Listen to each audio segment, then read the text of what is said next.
just want to make sure that I understand correctly that your one China policy, right, means that Taiwan is part of China and that you respect Chinese territorial integrity and sovereignty over Taiwan. Matt, our one China policy has not changed. Our one China policy has not changed. Well, what does your one China policy in the say some about 40 years. Chinese territorial integrity? Very basically, we don't take a position on sovereignty. But our one China policy has not changed. That is a position we made very clear in public. It is a position that Secretary Blinken made very clear in private to Wang Yi when he met with him on Friday. Does that mean that Taiwan is part of China? It's one China, right? Again, Saeed, our one China policy has not changed. We don't take a position on sovereignty, but the policy that has been at the crux of our approach to Taiwan since 1979 remains in effect today. What we want to see continue, what we want to see preserved is the status quo, precisely because the status quo since 1979, more than 40 years now, has undergirded peace and stability across the Taiwan Strait. We want to see that continue. Unfortunately, I don't believe the same could be said of the PRC, which has become only more coercive and intimidating in its actions and its maneuvers across the Taiwan Strait. A related question on China. Can you tell us whether during the Secretary of State's meeting with Wang Yi on Friday, he brought up the issue of wrongfully detained American Kai Li, who's been detained for 5 years in China? In just about every single one of our engagements around the world at senior levels, we raise cases of American detainees, Americans who are wrongfully detained, when appropriate and applicable, Americans who are being held hostage around the world.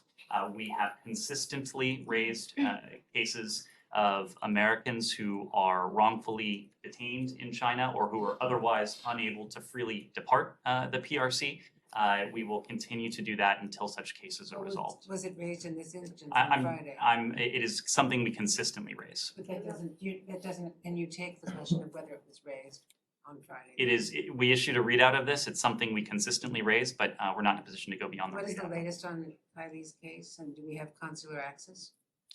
We'll have to get back to you on the question of consular access, but these are cases that we regularly do discuss with our PRC counterparts. These are cases that the embassy in Beijing routinely works on, just in the same way that our embassies around the world work on behalf of American citizens who are wrongfully detained, but when it comes to all instances of Americans who are detained around the world, to provide them appropriate consular support in line with the Vienna Convention on consular access. What about China and Russia and Korea? Okay. Chinese issues.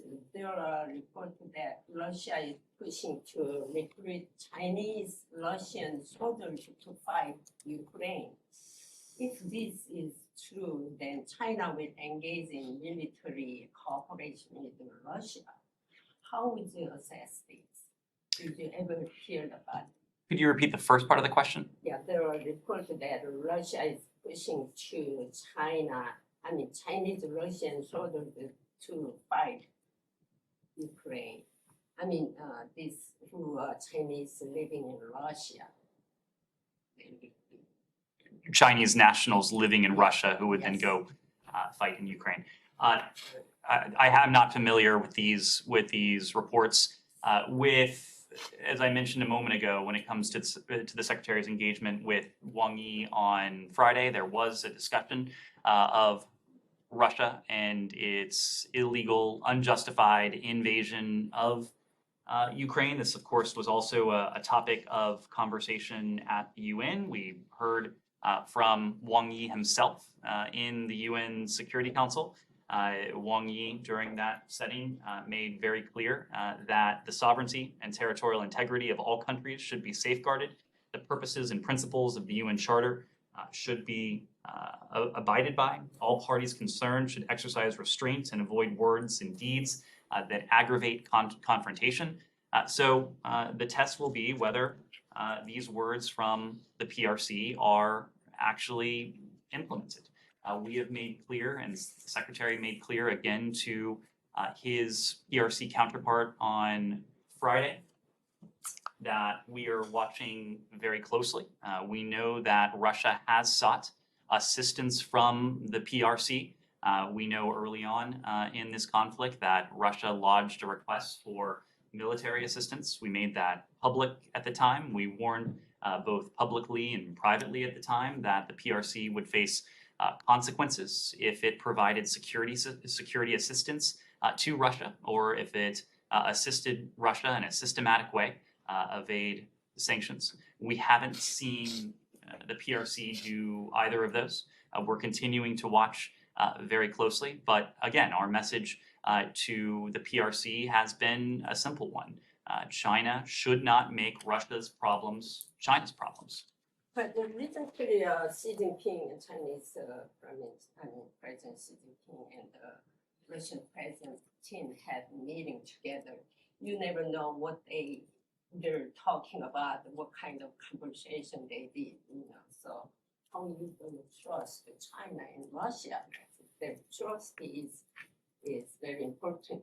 We're not trusting, we're verifying. We are looking at every single bit of information we have. We have seen nothing as of yet, at least, to indicate that the PRC is taking a different approach when it comes to security assistance, when it comes to efforts to systematically help Russia evade sanctions, but we're continuing to watch. We know that conversations, including at high levels, as we saw in Samarkand the other week, between the PRC and Russia are ongoing.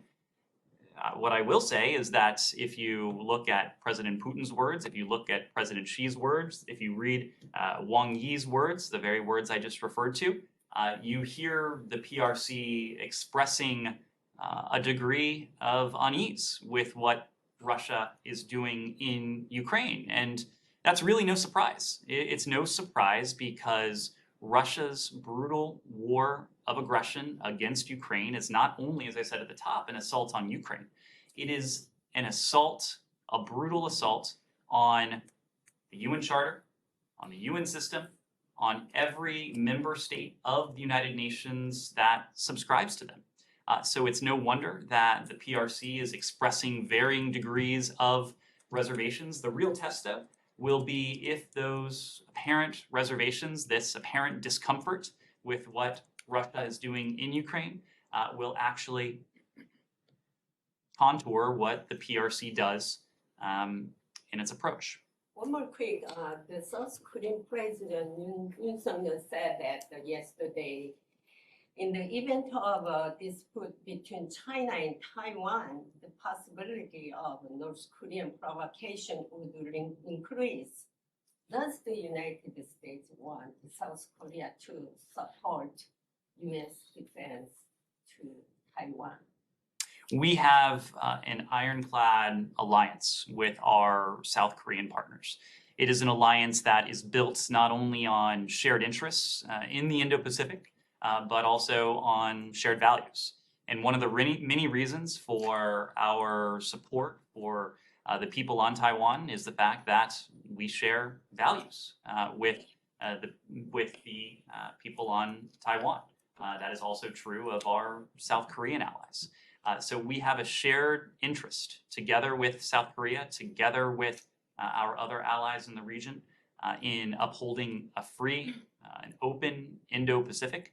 That's something we routinely discuss and something we routinely act